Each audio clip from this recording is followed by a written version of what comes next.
अस्सलाम वालेकुम। मैं सहर फ़ातिमा हूँ और मैं पीएसएन जेनरिक की स्टूडेंट हूँ। सबसे बड़ा मसला आजकल पीएसएन जेनरिक के स्टूडेंट्स के साथ जो पेश आ रहा है कि हमें हमारे रिलेटेड हमारी स्टडीज़ से रिलेटेड स्टफ़ हमें यूट्यूब पे नहीं मिलता या लेक्चर्स नहीं मिलते, जिसकी वज़ह से हमें काफ़ी प्रॉब्लम्स फ़ेस करनी पड़ती हैं। तो बेसिकली मेरा चैनल मेडिकल सर्जिकल नर्सिंग इसको बनाने का ये मकसद है कि जो हमारी डिसऑर्डर्स हमारी एएचएन की स्टडीज़ होती हैं बेसिकली वो बहुत ज़्यादा लेंदी होती हैं। और थर्ड सेमेस्टर और फोर्थ सेमेस्टर में के अंदर हमारा ये सब्जेक्ट आता है। इस सब्जेक्ट के लिए हमारे पास 6 महीने का टाइम बहुत कम होता है और लेक्चर्स हमारे पास अगर हो भी रहे होते तो फुली हम कवर्ड नहीं कर पाते उन डिजीज़ को जो हमारी क्यूरिकुलम में दी जा रही होती हैं। और यूट्यूब पे जब हम जाते हैं तो हमें कोई प्रॉपर चैनल या प्रॉपर गाइडलाइंस नहीं मिलती इन डिजीज़ के बारे में। तो बेसिकली मेरा इस चैनल को बनाने का मकसद ये है कि मैं इसके ऊपर अपने लेक्चर्स अपलोड कर सकूं जो कि मेडिकल सर्जिकल नर्सिंग यानी कि एएचएन सब के एडल्ट हेल्थ केयर नर्सिंग के ऊपर दिए गए हैं।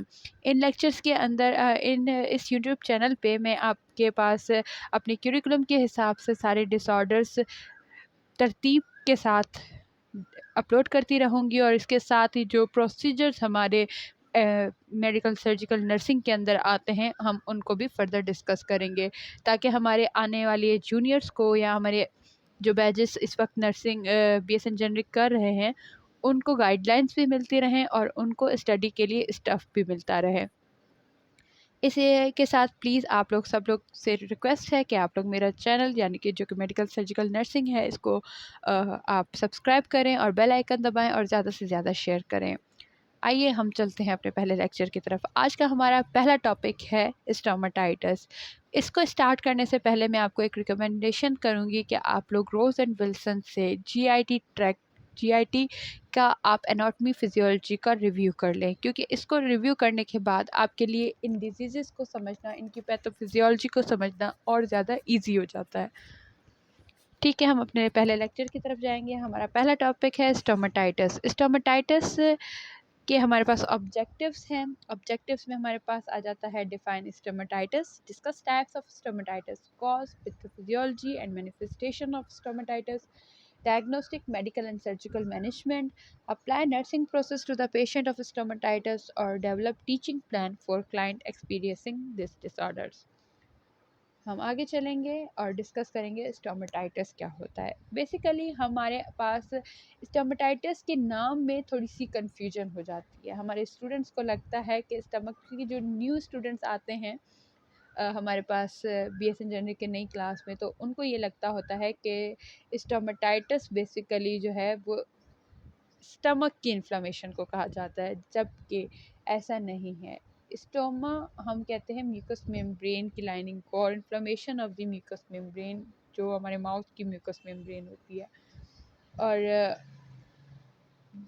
हम स्टमक की जो है इन्फ्लेमेशन के लिए गैस्ट्रो का, मेडिकल टर्मिनोलॉजी में स्टमक के लिए गैस्ट्रो का वर्ड यूज़ होता है। तो इसकी स्टमक की जो इन्फ्लेमेशन होगी उसको हम गैस्ट्राइटिस कहेंगे, लेकिन जो हमारे माउथ में म्यूकस मेम्ब्रेन की इन्फ्लेमेशन है उसको हम स्टोमाटाइटिस कह रहे हैं। ये इन्फ्लेमेशन जो हमारे माउथ में हो रही है ये हमारे माउथ की में हमारे चीक्स में हो सकती है, हमारे लिप्स पे हो सकती है, हमारी टंग में और हमारी फ्लोर और रूफ ऑफ द माउथ के अंदर हो सकती है। इसकी बेसिकली स्टोमाटाइटिस का जो मीनिंग होती है वो इन्फ्लेमेशन ऑफ द माउथ होता है। आगे चलेंगे।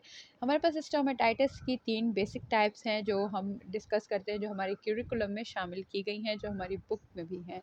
एप्थस स्टोमाटाइटिस, निकोटिन स्टोमाटाइटिस और हब सिम्प्लेक्स वायरस 1। इनको हम फर्दर डिटेल में डिस्कस करेंगे। हमने यहाँ पे तीनों को अलग अलग तरीके से डिस्कस किया है और इनके साइन एंड सिम्टम्स इनके साथ रखे हैं, जिसका बेसिकली मकसद ये है कि आप इनके साइन सिम्टम्स से और इनके नामों से इनको याद रखें। एप्थोसिस्टोमेटाइटिस क्या होता है, इसको हम ऑल्सो कैंकर सोर कहते हैं। इसकी क्लासिफिकेशन हम इसकी साइज़ की बेस पे की करते हैं, जिसके अंदर मेजर और माइनर हमारे पास डिपेंडिंग ऑन साइज़ की, उसका साइज़ कितना बड़ा है उसकी साइज़ की बेस पे हम उसकी फर्दर डिवीजन करते हैं। Small ulcers appear in mouth, usually inside the lips, on the cheeks और ऑन द टंग। अच्छा, इनकी साइड के लिहाज से भी हम इनको पहचान सकते हैं। अब ये कह रहे हैं जिस तरह की इनसाइड दी लिप्स होगी, लिप्स की अंदरूनी साइड पे, जैसे कि हमारे पास पिक्चर में भी दिखाया हुआ है। उसके अलावा चीक्स की साइड पे होगी, वॉल पे, और टंग पे हमारे पास एप्थोसिस स्टोमाटाइटिस हो सकते हैं। इनके साइन एंड सिम्टम्स हमें ये बता रहे हैं कि ये शैलो अल्सर बनेगा with white and yellow centre, जिसके बीच वाइट या येलो होगा, जैसे कि पिक्चर में हमें बताया हुआ है। वेल डिफाइंड एक बॉर्डर होगा, टिपिकली वेल डिफाइंड बॉर्डर है उसका, अराउंड उसके मतलब रेड कलर का वेल डिफाइंड और बॉर्डर बना हुआ है, और बीच में एक वाइट और येलो कलर का अल्सर हमें नज़र आता है। begins with burning and tingling sensation and slight swelling and pain। ये स्टार्ट होगा हमारे पास बर्निंग, हमारे पास जलन सी होने लग जाती है हमारे माउथ में, हम कुछ खाते हैं या कोई अगर हमारा माउथ ड्राई होता है तो हमें टिंगलिंग सा पेन होता है, चुभने वाला दर्द जिसको कहते हैं हम, और स्लाइट स्वेलिंग हमें नज़र आएगी, और उसके अलावा हमें पेन होगा। ये यूजुअली 7 to 10 डेज़ के अंदर हील हो जाते हैं, या 7 से 10 दिन होते हैं, और उसके बाद ये हील हो जाते हैं और इनका कोई निशान बाकी नहीं रहता। ये हमारे पास एप्थोसिस स्टोमाटाइटिस था। हम फर्दर आगे चलते हैं, जिसके अंदर हम निकोटिनिक स्टोमाटाइटिस डिस्कस करेंगे। निकोटिनिक स्टोमाटाइटिस को हम स्मोकर्स पैच भी बुलाते हैं, या स्मोकर्स पैलेट बुलाते हैं, या स्मोकर केरेटोसिस बुलाते हैं। इनके नाम याद रखना इसलिए ज़रूरी है क्योंकि जब हमारे पास पेपर, अगर हमारे पास बीसीक्यूज़ फॉर्म या एमसीक्यूज़ फॉर्म में आता है, तो वो अक्सर हमें कंफ्यूज करने के लिए मेन नाम जैसे निकोटिनिक स्टोमेटाइटिस की जगह कैंकर सोर या स्मोकर्स पैच को भी बोल सकते हैं और उससे सवाल कर सकते हैं। तो हमारे अक्सर स्टूडेंट उस जगह पे कंफ्यूज हो जाते हैं कि हमने तो निकोटिनिक स्टोमेटाइटिस पढ़ा था, ये स्मोकर्स पैच क्या है या स्मोकर्स केरेटोसिस क्या है। तो कंफ्यूज होने की ज़रूरत नहीं है, इसीलिए हमने इन नामों को आपके सामने रखा है ताकि आप इजीली इन नामों को देख सकें। It is a reaction ulcer on the roof of the mouth, smoking is the main cause. ये रिएक्शन अल्सर्स बन रहे हैं, क्यों? क्योंकि हम टोबैको यूज़ हो रही है, स्मोकिंग यूज़ हो रही है, तो स्मोकिंग की वजह से, और ये ज़्यादातर रूफ ऑफ द माउथ की पर होते हैं। इसकी वजह ये होती है कि जब हम स्मोकिंग करते हैं तो वो ज़्यादातर ऊपर की साइड पे हमारे इफ़ेक्ट करती है वॉल को। जब हमारी स्मोकिंग उठती है तो वो ऊपर उड़ रही होती है, तो हमारी इसकी माउथ के रूफ को ज़्यादा डैमेज पहुंचाती है। इसकी 2 स्टेजेस हैं। फर्स्ट हमारे पास स्टेज में ये शुरू होंगे रेड स्टोमेटाइटिस के साथ, मतलब लाल लाल कलर के हमारे पास इनिशिएट होंगे। सेकंड स्टेज में ये tongue and mouth become covered with a creamy thick white mucus, जैसे कि आपको नज़र आ रही है ऊपर हमारे माउथ की रूफ जो हमारे हमने तस्वीर में डाली है। इसके अंदर आपके पास क्रीमी थिक वाइट कलर का म्यूकस मेम्ब्रेन एक बन गई है ऊपर, और फिर ये जब अगली फर्दर स्टेज पे जाएगा तो ये इसकी स्लफ यानी कि ये फट जाएगी और नीचे से हमें इसके बीफी रेड बेस नज़र आएगी। तो ये हमारे पास निकोटिनिक स्टोमेटाइटिस था। आगे हमारे पास हब सिम्प्लेक्स वायरस 1 का स्टोमेटाइटिस आ जाता है। इसको हम फीवर ब्लिस्टर भी कहते हैं और कोल्ड सोर भी कहते हैं, क्योंकि बेसिकली इसका जो ये होता है, ये इस वजह से होता है कि किसी वायरल इन्फेक्शंस की वजह से होते हैं, या फीवर के बाद अक्सर हमारे माउथ में जो ब्लिस्टर्स वगैरह बनते हैं, इसकी वजह से इसको फीवर ब्लिस्टर या कोल्ड सोर कहा जाता है। इनमें क्या होता है, tiny fluid filled blister on and around the lips. Tiny छोटे छोटे फ्लूइड फिल्ड, मतलब उनके अंदर फ्लूइड होगा, ब्लिस्टर्स बनेंगे हमारे लिप्स के अराउंड, और these blister often group together and form patches. और ये ब्लिस्टर अक्सर एक साथ पाए जाते हैं गुच्छा बना के, और पैच बनाते हैं। पैचेस तो आपको पता होगा, एक लेयर सी, मतलब पैचेस छोटे छोटे छोटे छोटे निशान आसपास, तो पैचेस बनाते हैं। After blister break a scab from that can last for several days। जब ब्लिस्टर जो है वो फटेगा तो उसके अंदर स्कैब यानी कि ये जो निशान आप देख रहे हैं तस्वीर में, इस तरह का जो एक निशान बन जाएगा या अल्सर बन जाएगा, ये कुछ दिन तक रहेगा। इसके साइन एंड सिम्टम्स में क्या आता है, सिंगुलर और क्लस्टर्ड, या तो ये सिंगल होगा या क्लस्टर्ड या की फॉर्म में, यानी कि गुच्छों की सूरत में हमें मिलेगा। irregular painfully vesicles throughout the oral cavity and lips that may rupture। Irregular होंगे और ये पेनफुल वेसिकल्स यानी कि वो छाले टाइप बनाएंगे, और फिर ये ओरल कैविटी के अंदर पाए जाएंगे और लिप्स के अंदर, और ये रप्चर भी हो सकते हैं। रप्चर होने के बाद ये जो तस्वीर में आपको इनकी शक्ल नज़र आ रही है, इस तरह के आपको नज़र आएंगे। इनके अब कॉजेज़ क्या-क्या होते हैं? कॉजेज़ हमने हर किसी के वैसे तो अलग हैं, जैसे कि आप अगर निकोटिनिक में दे चले जाएँ तो उसका बेसिक का यूज़ टोबैको यूज़ होता है या स्मोकिंग यूज़ होता है। आप अगर एप्थस स्टोमेटाइटिस की तरफ आ जाएँ तो उसका इमोशनल और मेंटल स्ट्रेस की वजह से वो आपको मिलता है। और उसके अलावा आप अगर फटीग और हार्मोनल फैक्टर्स की वजह से, माइनर ट्रॉमा की वजह से एब्सेसिव स्टोमेटाइटिस हो सकता है, एलर्जिक और एसिडिक फूड्स की वजह से हो सकता है, डाइटरी डेफिशिएंसी की वजह से हो जा सकता है। और जो कि हब सिम्प्लेक्स वायरस 1 का है वो अपॉर्चुनिस्टिक इन्फेक्शन होता है, यानी कि इम्यून मीडिएटेड डिसऑर्डर्स की वजह से होता है कि जिन डिसऑर्डर्स में आपकी इम्यूनिटी लो हो जाती है तो वो अपॉर्चुनिटी हासिल कर उसको मिल जाती है कि वो वहाँ पे माउथ में इन्फेक्शन कॉज करे, तो अब जाके तब वो होना शुरू हो जाता है। आगे हम फर्दर इसकी पैथोफिजियोलॉजी डिस्कस करेंगे। हम पैथोफिजियोलॉजी को भी हमने अलग अलग डिवा तरीके से बताया है। अब इसमें हाफ सिम्प्लेक्स वायरस 1 की जो पैथोफिजियो है उसके अंदर हम में बता रहे हैं कि this type is caused bye HSV virus 1। ये हमारे पास इसका बेसिक कॉज HSV वायरस 1 है।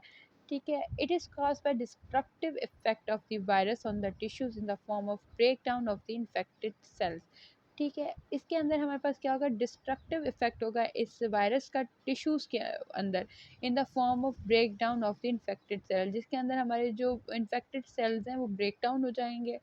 दिस इन्फेक्शन में स्टार्ट एज वेसिकल, ये वेसिकल्स की सूरत में, यानी कि फूली फूली सी मतलब जो छाले हैं उनकी सूरत में मिलेगा, that are typically pin head like. और ये पिन हेड की मतलब जो हमारे पास पिन होती है उसके सर की जैसे हेड होता है पिन का, उसकी शक्ल में हमें मिलेंगे एंड अल्टीमेटली रप्चर हो जाते हैं ये और रिज़ल्ट करते हैं अल्सरेशन की सूरत में।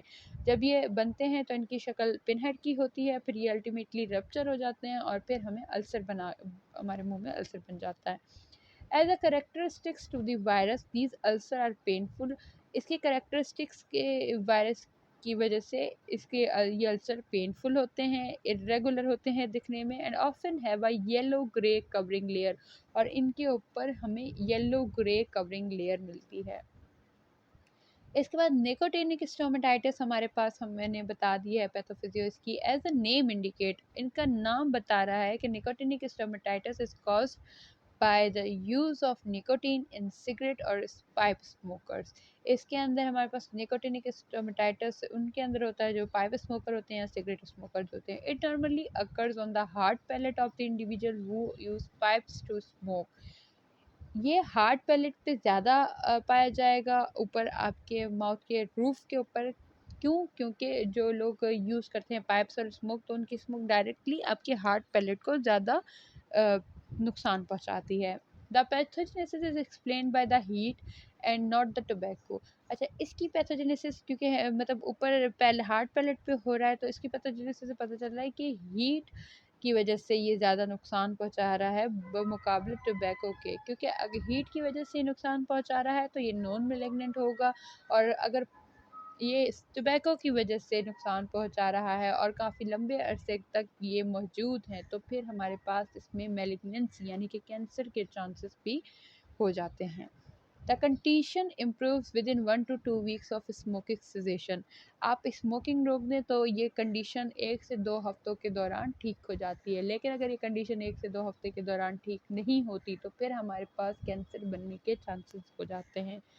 इसके अलावा एप्थस स्टोमेटाइटिस की पैथोफिजियोलॉजी भी है, लेकिन वो हमने इसलिए डिस्कस की है क्योंकि एप्थस स्टोमेटाइटिस का बेसिकली अपनी कोई पैथोफिजियोलॉजी नहीं है। हाँ, ये एक इम्यून मीडिएटेड रिस्पॉन्स के तौर पे हो जाते हैं टी सेल्स की वजह से, तो फिर उनकी इतनी ज़्यादा डेप्थ में हमारे पास पैथोफिजियोलॉजी नहीं है।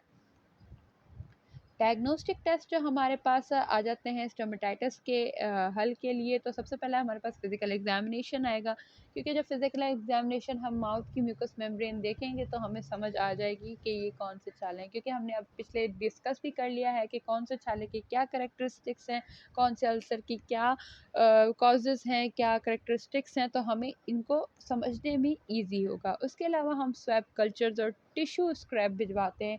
स्वैब का कल्चर लेते हैं, जैसे कि आप तस्वीर में देख सकते हैं कि माउथ से एक स्वैब ली जाती है।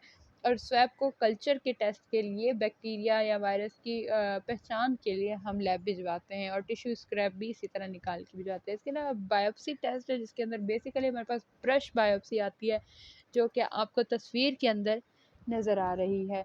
तो इस तरह से ब्रश बायोप्सी से वो थोड़ा सा उसके टिश्यूज़ वगैरह के स्क्रैप्स लेके भिजवा देते हैं हम हिस्टोपैथ में, और वो हमें बताते हैं कि ये आपके अंदर किस तरह का क्यों बने हैं, वजह क्या है, और उनके अंदर मतलब मेलिग्नेंसी तो नहीं हो गई, तो ये इसको डिस्क्राइब करने में मदद करते हैं। इसके अलावा आप सीबीसी टेस्ट भिजवा सकते हैं, जिसके अंदर अगर कोई इन्फेक्शन है, कोई वायरल या कोई बैक्टीरियल इन्फेक्शन है, तो आपके WBCs इंक्रीज हो जाएंगे और आपको पता चल जाएगा कि ये किस वजह से हो रहे हैं। आगे हम चलते हैं मेडिकल मैनेजमेंट की तरफ। मेडिकल मैनेजमेंट में हम बेसिकली बिस्मथ, सैलिसाइक्लेट या सुक्रलफेट, जो कि एंटा एसिड्स हमारे पास आती हैं, एंटा एसिड देते हैं। अब आप लोगों के दिमागों में एक बात आ रही होगी कि हम इस कंडीशन में एंटा एसिड क्यों देंगे, क्योंकि एंटा एसिड तो हमारे स्टमक पे इफ़ेक्ट करती है और स्टमक की एसिडिटी को कम करती है। तो बेसिकली हमारे पास अक्सर इस तरह होता है कि GERD एक कंडीशन होती है, जिसके अंदर गैस्ट्रिक ईसोफेजियल रिफ्लक्स होता है। उसमें ये होता है कि जो स्टमक का एसिड होता है वो हमारे ईसोफेगस और माउथ की तरफ आता है और हमारे माउथ को डैमेज करता है, म्यूकस मेम्ब्रेन को डैमेज करता है, अल्सरेशन कॉज करता है। तो बेसिकली हम एंटासिड देंगे अगर हमारे पास रीज़न इसका एसिडिटी है। तो एंटासिड देने से ये होगा कि हमारी एसिडिटी स्टमक की कम होगी और हमारी म्यूकस मेम्ब्रेन जो हमारे स्टमक, ईसोफेगस और हमारे माउथ के अंदर है वो डैमेज नहीं होगी। सेकेंडली हमारे पास वाटर सॉल्युबल लुब्रिकेंट्स आते हैं, जिससे कि हम लोग आप लोगों ने देखा होगा अगर वार्ड में आप लोग क्लिनिकल करते हैं तो आप पेशेंट को जब माउथ केयर देते हैं तो उसके बाद हम पेशेंट के लिप्स पे ग्लिसरीन वगैरह लगाते हैं ताकि ड्राई ना हो उसके लिप्स वगैरह। तो लिप्स को ड्राई होने से बचाने के लिए हम इस तरह की चीज़ें यूज़ करते हैं। Third one is a topical analgesics. Topical analgesics के अंदर हमारे पास आ गई बेंजामीन हाइड्रोक्लोराइड। ये एनाल्जेसिक्स हम कहते हैं पेन किलर्स को। ये पेन किलर्स होती हैं, अक्सर हमारे पास पेन किलर के साथ साथ एनेस्थेटिक्स भी मेडिकेशन साथ होती हैं, जैसे कि टॉपिकल एनेस्थेटिक हमारे पास आ गई है लिडोकेन विस्कस, जो कि सोमो जेल की सूरत में हमें मिलती है। इसकी तस्वीर भी आपके लोगों के सामने मैंने लगाई हुई है। ये एक एनेस्थेटिक भी होती है, ये इनको हील होने में हेल्प करती है। उसके अलावा हम ओरल और पेरेंटल एनाल्जेसिक्स देते हैं।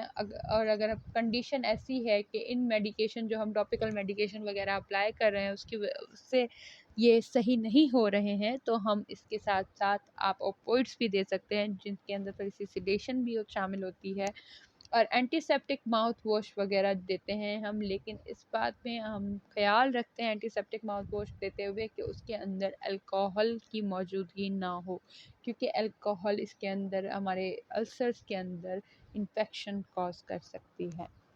ठीक है। प्रिवेंशन क्या है? प्रिवेंशन बेसिकली ओरल हाइजीन हमारे पास होती है, दिन में 2 दफ़ा ब्रश करना सुबह शाम। ट्रीट क्रॉनिक ड्राई माउथ, अगर आपको ड्राई माउथ की यानी कि ज़ेरोस्टोमिया की स्पेलिंग होती है XEROSTOMIA, ज़ीरोस्टोमिया की कंडीशन आपके पास आती है, जिसके हम ड्राई माउथ की कंडीशन कहते हैं, सलाइवरी ग्लैंड का डिसऑर्डर होता है।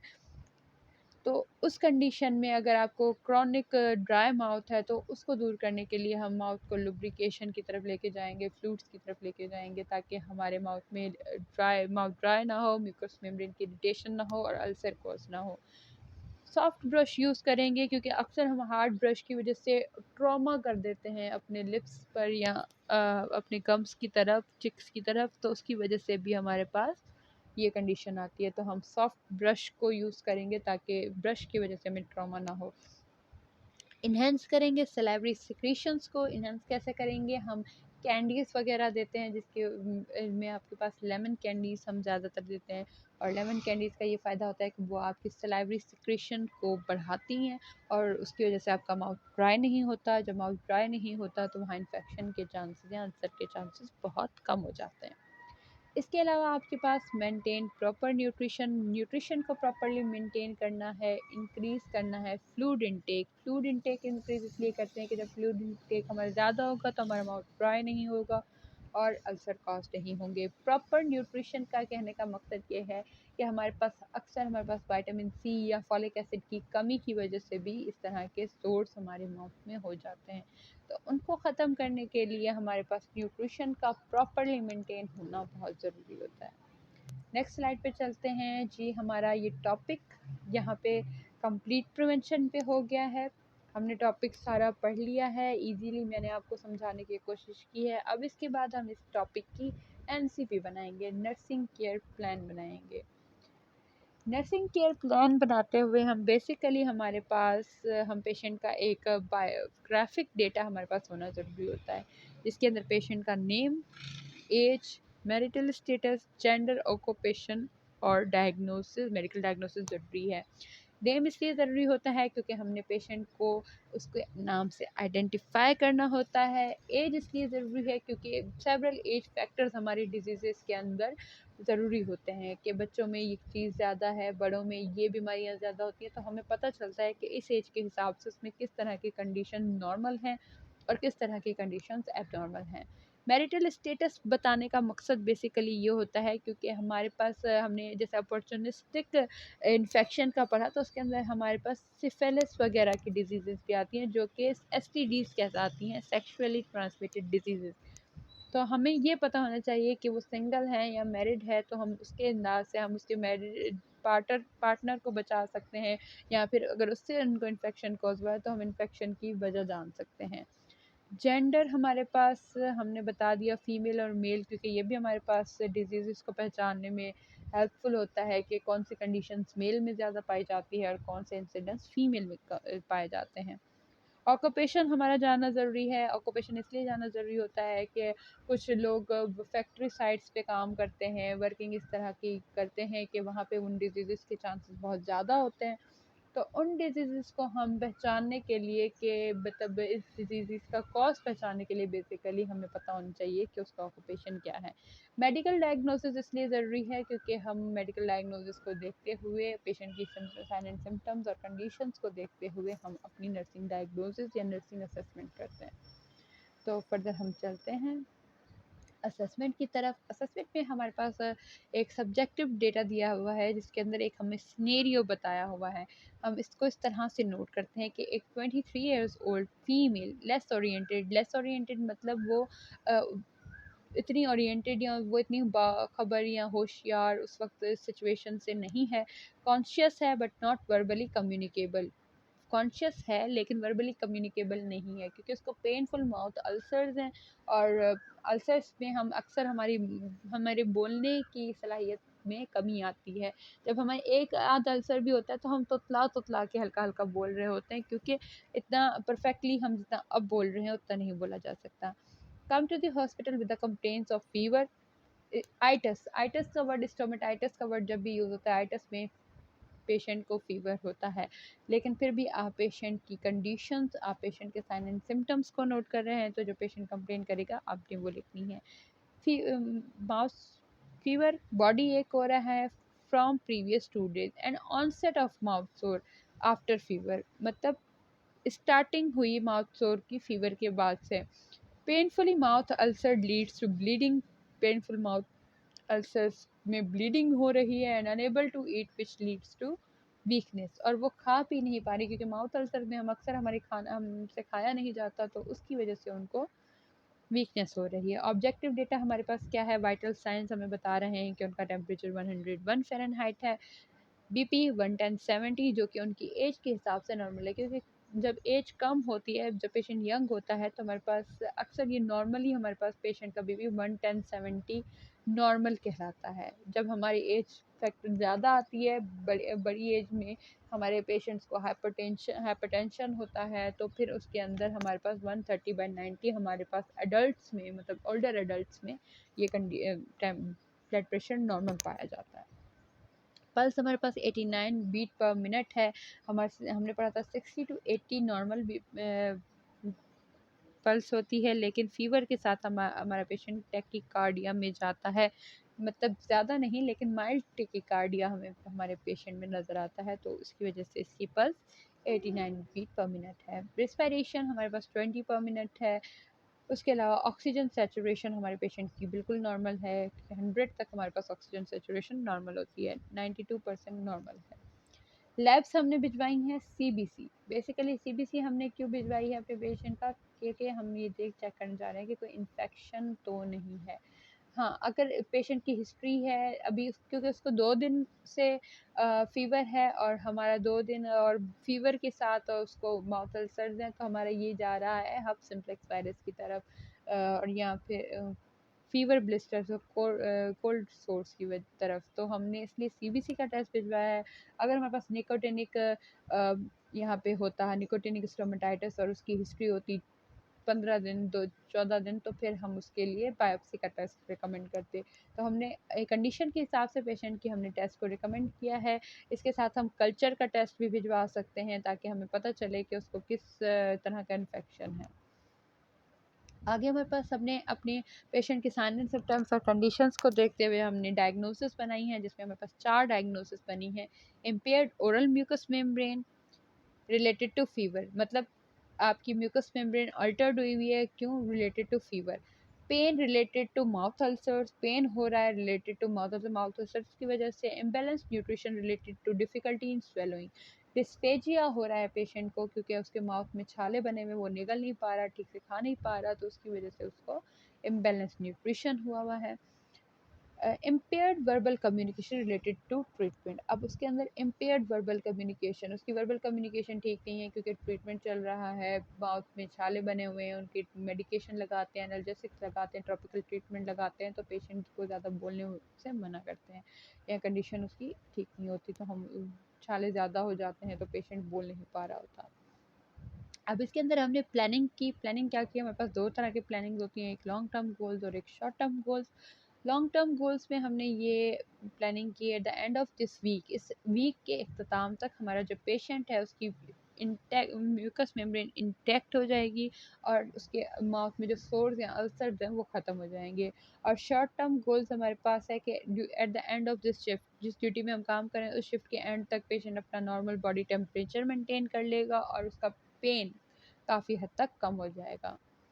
अब हमने नर्सिंग इंटरवेंशन या नर्सिंग इम्प्लीमेंटेशन जो हमने इस वक्त यहाँ पे बनाई हुई है, ये बेसिकली हमने एक डायग्नोसिस को मैंने मद्देनज़र रखते हुए बनाई है, जिसके अंदर हमारे पास, क्योंकि हम हर एक नर्सिंग डायग्नोसिस पे एक इंटरवेंशन बनाते हैं, यानी कि जैसे मैंने 4 नर्सिंग डायग्नोसिस लिखी हैं तो इस पे मुझे 4 एनसीपी या 4 इंटरवेंशंस बनानी हैं।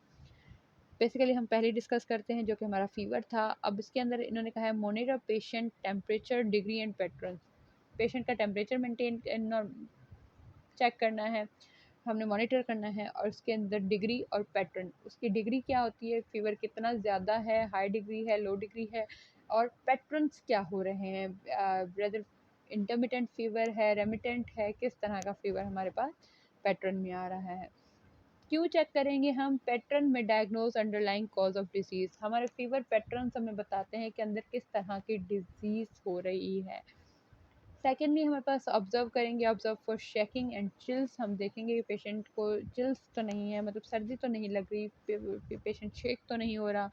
Shaking usually indicate, scientific rational इसका है कि हाई टेम्परेचर बताता है हमारे पास शेकिंग, और जनरलाइज्ड इन्फेक्शन बताते हैं। Washed hand after and every procedure, हम हर प्रोसीजर के से पहले और बाद में हाथ धोएंगे, क्यों, ताकि हम क्रॉस कंटेमिनेशन को प्रिवेंट कर सकें, मतलब एक पेशेंट का इन्फेक्शन उठा के दूसरे को ना दें या खुद अपने ऊपर ना लें या अपना इन्फेक्शन पेशेंट को ना दें।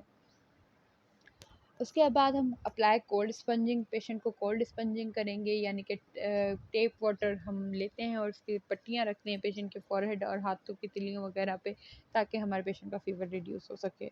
उसके अलावा हम मेडिसिन देंगे, जैसे कि पैरासीटामोल हमारे पास फ़ीवर की बेसिक मेडिकेशन दी जाती है और उसका भी यही मकसद होगा कि वो मेनटेन करे नॉर्मल बॉडी टेम्परेचर। अगले हमारे पास इवेल्युएशन क्या हम बनाएंगे कि client's body temperature become normal and oral mucous membrane was improved as evidenced by the feeling of mouth ulcers become less and presence of intact mucous membrane। इसके अंदर हमने evaluation जब बनाएंगे, जब हमारे पेशेंट की डायग्नोसिस सारी सही हो जाएंगी और पेशेंट हमारा फिट हो जाएगा, तो हम evaluation में बनाएंगे कि हमारी मतलब बॉडी, इसमें हम रीजनिंग देते हैं कि हम ने जो किया उसके इम्पेक्ट क्या है पेशेंट पे। तो हम हमारे डायग्नोसिस को देखते हुए हम इसको इवैल्यूएशन बनाते हैं कि क्लाइंट का बॉडी टेम्परेचर नॉर्मल हो गया, उसकी ओरल मेम्ब्रेन इम्प्रूव्ड है, इंटैक्ट है। किस तरह हमें पता चला कि पेशेंट के माउथ में अल्सर्स कम हो गए हैं और पेशेंट की म्यूकस मेम्ब्रेन इंटैक्ट हो गई है। तो ये हमारे पास ख़त्म हुआ। इसके साथ हमने आपको असाइनमेंट दी है कि आप जो सिनेरियो है हमारा सेम सिनेरियो को लेकर, सेम असेसमेंट डेटा को लेकर, जो फर्दर हमने 3 डायग्नोसिस, एक तो फ़ीवर की हमने एनसीपी बना दी, अब जो फर्दर 3 डायग्नोसिस है उसकी एनसीपी आप बनाने की प्रैक्टिस करें और फिर हमें रिव्यू दें हमारे इस चैनल पे और इस वीडियो पे। और इसका रेफरेंस भी हमने आपको बता दिया है कि ये बर्नर्स एंड सिद्धार्थ की text book of medical surgical nursing से हमने लिया है, जिसका वॉल्यूम 1 और वॉल्यूम 2 आ रहा है, लेटेस्ट एडिशन जो कि 14th एडिशन है उसके अंदर। Thank you so much. मैं आपसे रिक्वेस्ट करूँगी अगेन कि आप लोग मेरा चैनल सब्सक्राइब करें। अगर आपको वीडियो पसंद आई तो इस वीडियो पे लाइक करें और बेल आइकन दबाएं और हम फर्दर आप लोग के साथ राब्ते में रहेंगे और अपनी वीडियोस अपलोड करते रहेंगे। Thank you so much. अल्लाह हाफ़िज़।